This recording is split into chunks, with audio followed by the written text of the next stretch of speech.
Hey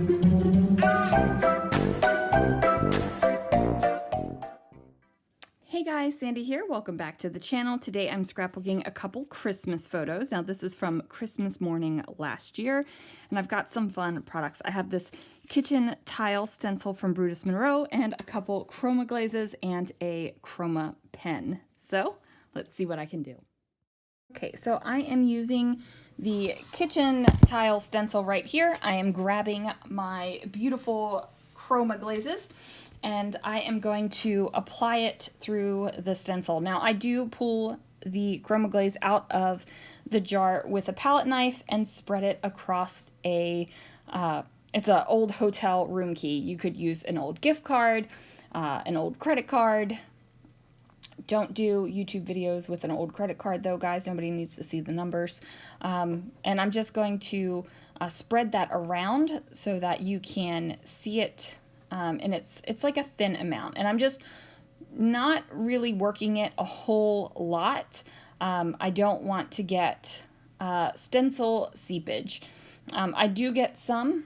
That is because I don't clean off my stencil in between applications. So do as I say and not as I do. And if you're going to repeatedly use your stencil, clean it off.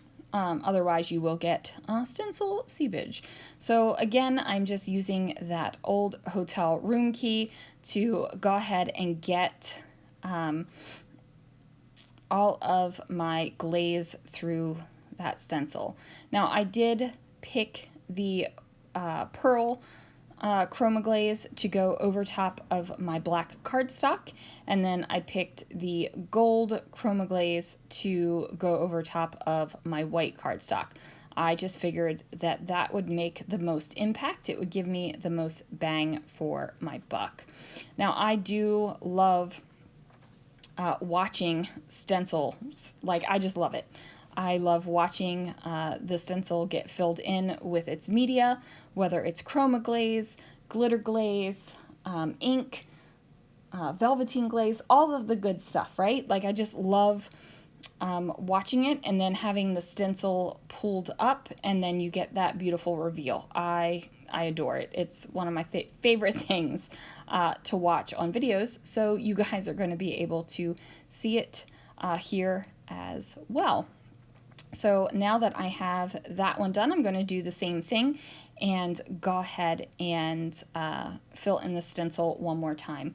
Now, when I was originally planning this layout in my head, I thought I was going to cut out these stencils into 4 squares, and I was just going to trim down the edges, and I was going to have them kind of hugely gridded style on my 12 by 12 sheet of paper here. It didn't go that way. I ended up doing something different, and that's just because I loved the way that these stenciled pieces of paper looked together. I mean, look at that. It's gorgeous, right? Like, these are gorgeous.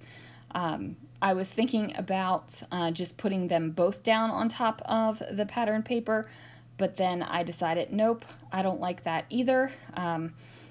It just is kind of taking away from the overall look of my layout. And I don't want to take away from these beautiful glazes that went through the stencil. I want it to be enhanced. So I grabbed some papers from my stash and I decide to matte my stenciled art pieces, because I mean, they're art pieces. Like, a stenciled project is an art piece. No qualms about it, no ifs, ands, or buts. I just think it is a gorgeous, gorgeous thing. Now, originally, I was going to have these guys go vertically here. Like, I thought this was what I wanted. I was going to have, you know, my photos go in the same direction. I have vertical photos. I was going to make my pieces vertical, and I'm struggling with that decision. I don't know if you can tell, because I'm keeping on moving things around and just kind of staring at it and trying to will it into submission. Like, do you ever do that when you're working on a project and you see it in your head a certain way and it's not coming out that way, and you're just like, do it, like, just do it, turn into what I want you to do. So this this project doesn't. It does not turn into what I want it to do. But I quickly realized the only thing I have to do is give my layout a quarter of a turn and I am completely happy. So while I might not like this, even though this is what I originally had in my head after my first idea of doing a big grid pattern, I decide to go ahead and pull out the winter texture paper collection, and I'm going to give myself a photo mat. So I put my husband's photo on red paper, and then I put my photo on this kind of like, I don't know if it's really tan or khaki or gold. It's kind of like this big conglomerate of all these colors, and I'm going to mat my photo on that one. And originally I was thinking, you know, darker photo with the darker background piece, lighter photo mat with the lighter background piece. But I'm like struggling with this. It just feels weird. It just feels weird. So I turn it and I'm like, oh, this works so much better. I'm like, do I want to turn it that way? Nope, I like it this way. I like the darker paper here on the bottom. It gives weight to the bottom of the page. And since the papers are kind of crooked anyway, it doesn't feel like it's going to fall down now because I do have this weighted kind of shelf at the bottom of the page.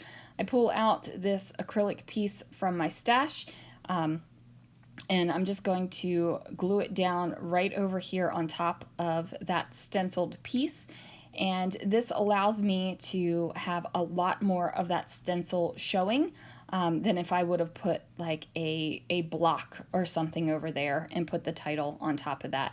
Now I say that and then I cover up a little bit of the stencil down here at the bottom, but I really felt like I needed a place to be able to journal. And I felt like a little doily was going to give me a little fun decorative bit instead of just a piece of paper down here. So I adhere the doily down and I go ahead and I journal right directly on top of it, which isn't something I think I do a whole heck of a lot. I don't think I doily journal a lot, but I like the way it turned out. So I'm just going to dollop some glue on top of that title piece, and I'm going to place it down here at the top. Now at this point I'm thinking I want more red on my layout. I want this layout to kind of scream Christmas. So I grab that Chroma Pen in red and I'm just going to put little dollops down on the edges of some of the stenciled area, and I'm making sure to put the same ones everywhere. Now I do screw up and do a big old glob, and then I wipe it off with my finger, and that just puts the color into the white cardstock. So there is a little bit of extra red on my layout, but you know what, I'm going with it, and I just decide to go ahead and add even more red, throwing down more little dollops of this. And then that is going to do it for the layout, guys. Thank you so much for watching. Thanks for listening to me ramble about my love of stencils.